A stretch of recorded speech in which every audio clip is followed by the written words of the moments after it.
한 주간 축구 팬들의 심장을 뛰게 만든 핫한 K리그 경기를 정확하고 독한 분석으로 풀어보는 차원이 다른 분석 핫다리 병태입니다. 자, 오늘도 설기현 감독 또 김재성 해설위원 모시고 이야기를 나눠보도록 하겠습니다. K리그 2 경기를 오늘 경기에서는 준비를 했는데 진짜 빅매치입니다. 12경기 무패를 기록하는 이 두 팀 간의 맞대결. 이 경기 한번 한 줄 평 한번 들어볼까요? 저는 90분 순삭? 90분 순삭. 이거 제가 어제 밤새도록 준비했어요. 고민하다가. 90분 순삭. 간결하면서 뭔가 그렇죠. 라임이 있네. 좀 괜찮네. 이거. 오래간만에 괜찮은 거야. 그래? 90분 순삭. 항상 열심히 준비했는데. 아, 그래? 이번에 좀 괜찮았다. 90분 순삭. 요거는 인정. 오케이. 저는 승격 비상의 날개를 펼친 인천. 좀 인천 날개 달고 이륙한다. 네, 이제 드디어 승격을 1부 리그로 2부에서 2부 리그로 이륙한다. 약간 그런 느낌 같은데. 괜찮지 않아요? 한준평? 괜찮은데? 괜찮지. 승격 비상의 날개를 펼친 인천. 뭐라 하려고 그랬던 것 아주 같은데. 아니 뭐 들어보니까 또 괜찮은 것 같아요. 그것도 괜찮네. 나는 제가 그래도 K2 감독 4년 해봤기 때문에 또 나름 K2 전문가잖아요. 근데 어저께 그 경기를 보면서 진짜 K2에서 저런 경기를 할 수 있다고? 저런 그 경기장 분위기 한 22,000명씩 이렇게 들어오는 경기를 본 적이 없어 K2에서. 지금 유료 관중 집계 이후로 K2 역대 최다 관중. 그날도 경기장 분위기가 수원 홈 경기인데 거의 뭐 진짜. 유럽 축구에서 우리가 보는 아니 진짜 K1에서도 볼 수 없는 그런 분위기였어. 수원 그 서포터즈 분들이 이제 매 경기 이렇게 특히 원정 갈 때 보면은 많이들 가시잖아요. K2에 엄청난 자극이 될 것 같아요. 왜냐면 때로는 홈 팬들보다 더 많으니까. 그다음에 그 단체로 응원하는 이런 분들이 나도 저런 거 해보고 싶다는 마음이 생길 것 같아요. 아니, 나는 직접 내가 그 대표로 있으면서 겪었잖아. 그냥 객관적인 걸로 딱 들어보면은 와 진짜 열정 있다 이렇게 느끼는데 상대로 딱 들어보니까 경기 시작 때부터 끝날 때까지 노래를 계속 불러. 짜증이 계속 나. 그러니까 상대를 확실히 자극시키더라고. 그러니까 그 얘기는 뭐냐면 그런 어떤 서포터들의 응원이 되게 성공적이라는 걸 뜻하고 있는 거거든. 확실히 수원은 그런 어떤 자부심이 있는 것 같아요. 확실히 그 단시간에 될 수 없는 오랜 그 전통과 전통이 역사가 전통. 있어서 그런 게 딱 형성이 된 것 같고 상대 팀인 이제 인천 팬분들도 엄청나게 많이 오셔가지고 그 소리가 이렇게 크게 들리는 경기를 많이 못 봤었거든. 근데 2부에서 그런 경기 분위기 어떤 경기를 보는데 진짜 아까 내가 90분 순삭을 했지만 진짜 90분이 금방 갔어. 정말 경기를 너무 재밌게 그러니까 뭐 볼 수 있는 어떤 분위기였던 것 같아요. 수원 그다음에 뭐 인천 이런 서포터를 보유하고 있는 클럽은 그러니까 이거는 축복이에요, 축복 진짜. 자, 인천은 최근 12경기에서 10승 2무, 수원은 최근 12경기에서 8승 4무. 이 엄청난 페이스를 보여주는 이 두 팀 간의 맞대결이었는데 일단은 이번 경기 인천하고 수원하고 패스를 어느 지역에서 많이 만들어냈는지를 좀 살펴보면 양 팀이 어떻게 경기를 펼쳤는지를 좀 볼 수 있을 것 같습니다. 인천 같은 경우는 후방, 수비 라인에서 패스 숫자가 굉장히 많았고요. 그다음에 미들 지역이나 파이널 서드 가서는 패스 숫자가 그렇게 많지 않았어요. 하지만 수원 입장에서는 수비 지역에서는 그렇게 패스 숫자가 많지 않았지만 중원 지역과 상대 지역 넘어가서는 굉장히 많은 패스 숫자를 냈다라는 이런 부분들은 인천은 수비에서 상대를 끌어들이기 위한 어떤 작업들을 활발하게 이뤄냈고 상대가 끌려 나왔을 때는 빠른 공격으로 마무리까지 짓는 이런 장면들이 굉장히 인상이 깊었습니다.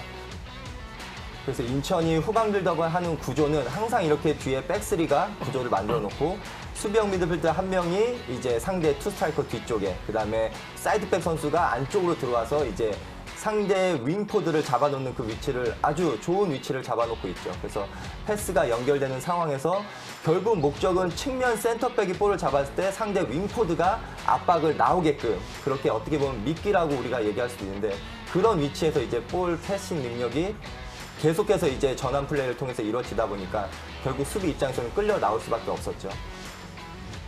지금도 이주영 선수가 볼을 잡았을 때 문지환 선수가 측면으로 나오면서 상대 미드필더 한 명 최영준 선수를 측면으로 끌어내는 상황이 생기거든요. 이랬을 때 이제 박승호 선수가 미드필드 사이로 내려와서 그 위치에서 볼을 받고 다시 이제 볼 소유를 이어나가는 모습들.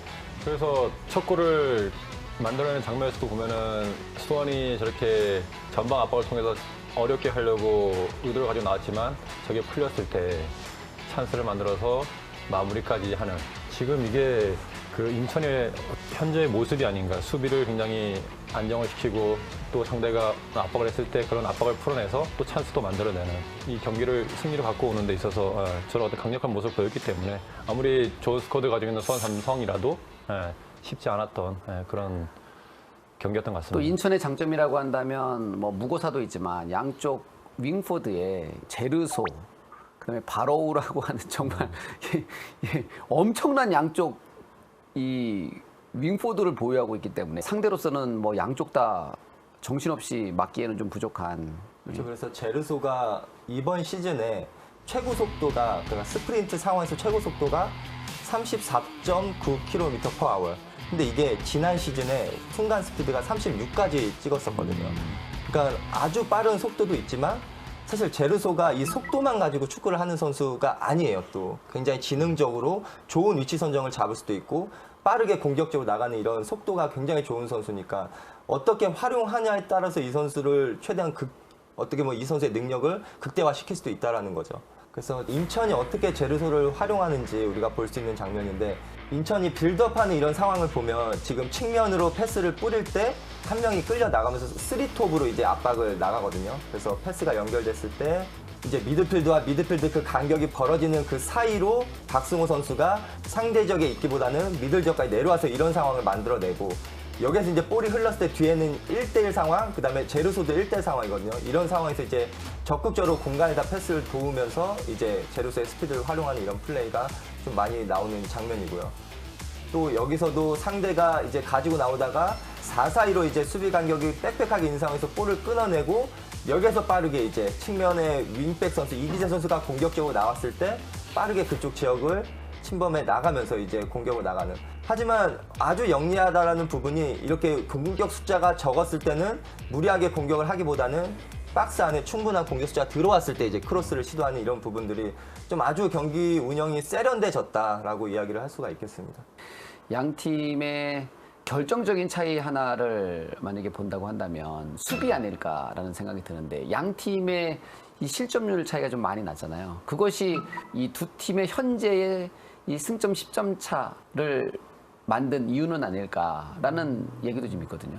네, 우리가 어제 경기에서 봤지만 사실 워낙 그 인천의 수비가 잘 준비가 돼 있었기 때문에 이런 어떤 찬스가 났을 때도 저거를 이제 이렇게 선방을 해내면서 팀을 위기에서 구하고 저거를 결과로 가져가는 어떤 이제 상황을 만들어내는데, 확실히 인천은 16경기에서 9실점밖에 하지 않는, 지금 이제 실점만 따지고 보면 수원은 인천의 2배 이상의 지금 실점을 하고 있거든요. 이런 어떤 수비 조직력의 차이, 수원과 인천의 이런 차이가 지금 현재 승점 10점의 차이를 만든 건 아닐까라는 생각이 듭니다. 그럼 이제 수원 얘기를 한번 해봐야 되는데, 슈팅 숫자만 놓고 보면 오히려 인천보다도 많았습니다. 그럼에도 불구하고 경기 내용은 졌어요.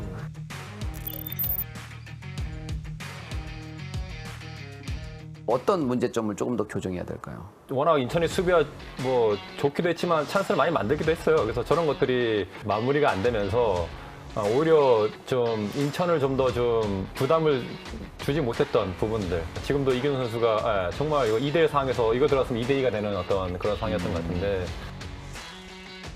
여기서 이제 득점을 김재현 선수가 이제 하는 상황인데, 수원의 득점력은 압도적이거든요. 여러 번의 찬스를 만들 수 있는 선수 구성의 능력들이 있기 때문에 지금도 잘하고 있지만 충분히 인천을 위협할 수 있는 결과를 낼 수 있다고 생각하고 있어요. 이제는 우승 물론 따라가야 되긴 하겠지만 그 2위 자리를 고수하기 위해서 이제 남은 경기에서는 승점 확보를 할 것으로 저는 보이고요. 조금 더 공격 상황에서의 어떤 빌드업 상황 아니면 미들 지역에서 볼 프로게션 상황이 조금 더 원활하게 이루어져야지만 좀 확률이 높아질 수 있겠다라고 생각을 했습니다. 영상을 보시면 수원이 지금 공격하는 상황에서 뒤에 3백을 만들고 지금 왼쪽에 이기재 선수의 포지셔닝이 저는 좀 애매하다라고 생각이 들거든요. 그러니까 3백의 한쪽 위치에서의 어떤 플레이를 맡길 건지, 이 선수가 완전하게 상대 지역으로 올라가서 5명을 아니면 혹은 6명을 만드냐? 사실 그것도 아니고 제르소 선수의 어떤 수비 상황, 이거를 염두에 두기 위해서 되게 애매한 위치를 잡다 보니까 제르소한테 카운터 역습을 맞는 상황들. 그래서 저는 이렇게 뒤쪽에서의 빌드업 했을 때 그 구조를 좀 더 명확하게 가져가야지만 이기재 선수의 워낙 이제 패스 능력이 좋고 뭐 크로스 능력이나 이런 게 좋으니까 이 선수를 좀 잘 활용할 수 있는 방법들이 조금 더 만들어져야 되지 않을까라는 생각을 좀 해봤습니다. 인천에 무고사가 있다면 네. 수원에는 일류첸코가 있어요. 그래도 언제든지 뭐 공중, 바닥으로 다 꽂아 넣을 수 있는 일류첸코 선수가 있는데 득점력에 대한 아쉬움은 있었지만 그래도 상대의 수비를 공략할 건지에 대한 부분은 좀 명확하게 나왔던 것 같아요. 첫 번째 장면부터 보시면 볼을 잡고 있을 때 지금 일류첸코 선수는 살짝 이제 뒤쪽으로 쳐지면서 지금 볼을 받아내거든요. 그리고 볼을 받고 이제 측면에 나가고 있는 이기재 선수에게 이제 볼을 정확하게 연결시켜주죠. 그리고 서 있지 않고 박스 쪽으로 조금 더 공격 선수의 박스 안에서 득점을 하기 위한 그 위치로 정확하게 들어간다라고 하면 저는 머리에 걸릴 확률은 뭐 숫자적으로 많기 때문에 저는 가능할 거라고 생각이 들더라고요. 정동인 선수가 일류첸코 선수에게 볼을 주고 여기에서 이제 돌아서서 이제 그 뒤쪽으로 빠져들어가고 있는 김지현 선수에게 패스를 또 연결시켜주고 물론 이것 또한 득점을 연결되지 않으면서 좀 수원이 어려웠던 부분들을 좀 맞이했던 것 같습니다. 자, 지금 15라운드까지 12경기 무패 행진을 달리고 있는 수원이지만 20실점을 하면서 7번째로 지금 리그에서 많은 실점을 하고 있어요. 수원의 수비 조직에서 어떤 하나를 딱 한번 지적을 한다면 어떤 게 있을까요? 또 이번 여름 이적 시장을 통해서 경험이 많은 황석호 선수를 영입하면서 이날 처음으로 이제 선발로 내보냈는데 어쨌든 아직까지는 좀 시간이 필요하고 훈련이 필요한 것 같아요. 지금 같은 경우도 또 이기 선수가 저거를 견제하면서 또 너무 쉽게 저렇게 돌파를 당하면서 그다음에 황석호 선수가 이제 뒤에 쳐져 있다가 박수 선수가 이제 받을 준비를 하고 있으니까 미리 예측하고 나갔다가 역으로 이제 당하면서 실점을 했는데 공격을 나갔던 미드필더나 윙포워드들 심지어 포워드들까지 빨리 내려와가지고 박스 안을 두텁게 해서 편하게 슈팅할 수 있는 공간을 주지 않는 것도 굉장히 중요한데 앞에 미드필더들이 없다 보니까 황석호 선수가 미리 예측 나갔다가 이제 당한 이제 상황이었고 그다음에 두 번째 실점 장면도 보면은 저는 좀 아쉬웠던 게 세라핀 선수가 좀 더 윙포워드들이 내려가서 좀 수비 선수들의 그 수비하는 걸 좀 같이 견제를 해준다면 훨씬 더 사실 혼자서 두 명을 제끼기는 쉽지 않거든요. 심지어 가운데 두 명의 선수가 후리로 놀고 있으면 빨리 가서 앞에서 사이드를 더 보강해줘야 되는데 저 상태에서 그냥 1대1로 두게 되고 그 크로스가 올라오게 만든다라는 것. 이런 패턴 자체가 얼마나 수비 조직에서 서로를 돕지 못하고 있는지를 보여주는 그런 장면이라는 생각이 들어요. K리그 1에 지금 1위를 달리고 있는 전북, 뭐 전진우라든가 양쪽 윙 포워드들이 그렇죠. 얼마나 수비를 하고 있는지를 우리가 매번 경기를 분석하면서 지금 보잖아요. 네. 지금 K2에서 1위를 하고 있는 인천의 양쪽 윙 포워드들이 얼마나 수비를 하고 있는지 어느 정도 해답이 나오는 것도 같습니다. 특징이 보면 잘 보이는 것 같아요. 수비를 굉장히 열심히 하고 수비 안정이 있고 최소 실점하고 있고 그러다 보니까 양 리그에서 1위를 하고 있는 부분들이 있기 때문에 저런 것들을 좀 다른 팀들도 좀 약간 배울 필요 있는 것 같습니다. 지금까지 이제 16경기를 이 두 팀이 치렀고 앞으로 이제 23경기가 남았어요. 인천과 수원은 어느 위치에서 올 시즌을 마무리할 것 같은지 한번 예상을 해본다면. 인천이 어떤 승점이 앞서고 있기도 하지만 경기력이 너무 좋아요. 공수가 너무 안정이 돼 있고 하기 때문에 너무 섣부른 판단일 수도 있지만 인천이 좀 유리하다. 하지만 리그는 23경기 동안 또 여러 가지 변수가 생길 수 있기 때문에 수원한테 지금 기회가 있다. 또 인천이 다이렉트 우승할 가능성, 수원이 우승할 가능성 몇 대 몇? 7대 3? 70%가 누구예요? 수원? 인천. 아, 인천. 여기서 또 뭐 하나 나오나 싶어갖고 나는 지금. 절대 안 넘어가지. 절대.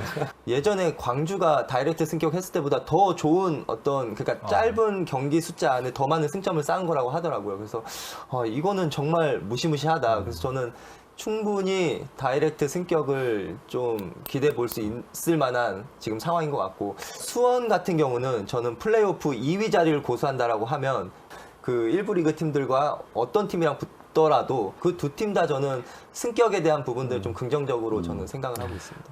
형님은 어떻게 보세요? 그 인천과 수원 내년 시즌 궁금하다. 나는 인천, 궁금해. 수원 내년 시즌 무조건 1부 리그에 있을 것이다. 아, 무조건 있을 것이다. 우리 얘기 다 들어보고 지금 최고로 지금 욕 안 먹는 거. 자, 어쨌든 간에 우리 세 명의 의견은 내년 시즌에 수원과 인천을 1부 리그에서 볼 수 있다. 그게 저희들의 공통적인 생각이에요. 그렇죠? 네. 네, 이렇게 정리를 하면 되겠네. 자. 이 K리그의 돌풍의 주역이었던 광주가 최근에는 말이 참 많습니다. FIFA 연대기여금 미납, 그다음에 어린이날 논란이 있었고 최근에는 재정 건전성 규정을 어겨서 또 이 제재금과 함께 징계를 받았어요. 선수단 비용을 70%가 넘을 수 없는데 그것을 일단은 어겼고 또 한 가지가 이제 손익분기점에서는 K리그에서 적자가 나면 안 되는데 2년 연속 지금 적자를 기록을 했습니다. 아주 좋은 퍼포먼스로 많은 어떤 관심도 받고 있지만 어떻게 본다면 프로팀의 어떤 프런트답지 못한 그런 모습들을 지금 많이 보여주고 있기 때문에 축구 팬들이 보는 시선이 좋은 측면과 또 부정적인 측면 이 두 개가 동시에 있는 것 같아요. 그 광주의 그런 행정적인 부분을 책임지는 분들이 되게 문제가 있다. 왜냐면 이 부분만 지금 문제되는 게 아니잖아요. 그 전에 보면은 잔디 이슈도 있었고 뭐 되게 막 그 광주 하면 좀 여러 가지 이슈가 있었던 것 같아요. 그러니까 그런 부분들은 사실 감독이 더 잘할 수 있도록 문제 안 생기게 해줘야 되는데 저건 뭐 한두 번 나올 수 있지만 이렇게 여러 가지 한 시즌에 다 나온다는 것은 굉장히 큰 문제가 있다고 생각하고 있습니다. 그럼 이번 회의 썸네일은 설기현 광주 행정 문제 있다 이렇게 보면 되나요? 저는 광주는 못 갈 것 같습니다. 지금 벌어진 이 행정들을 어떻게 수습할 건지가 저는 좀 중요할 것 같고 구단의 대표님이 됐든 아니면 어떤 분들이 대표하는 어떤 자리에서 좀 우리가 이런 식으로 앞으로 빨리 일 처리를 뭐 마무리를 짓겠다라고 좀 공표를 하는 시간도 저는 좀 필요할 것 같아요. 이 재정 건전성 룰을 통해서 적당한 인건비, 미래에 대한 어떤 투자 이런 것들의 균형을 잡기 위해서 만든 거고 또 한 가지가 많은 돈을 쓰고 싶으면 많은 매출을 올려라. 스폰서를 유치해오고 돈을 벌어라. 라는 것들이 또 내포되어 있기 때문에 이런 것들이 잘 지켜져서 리그가 연맹이 원하는, 리그가 추구하는 그런 다 함께 성장하는 그런 방향으로 함께 나갔으면 좋겠습니다. 자, 차원이 다른 분석 핫다리 영표. 다음 주에는 더 정확하고 독한 분석으로 돌아오도록 하겠습니다. 감사합니다.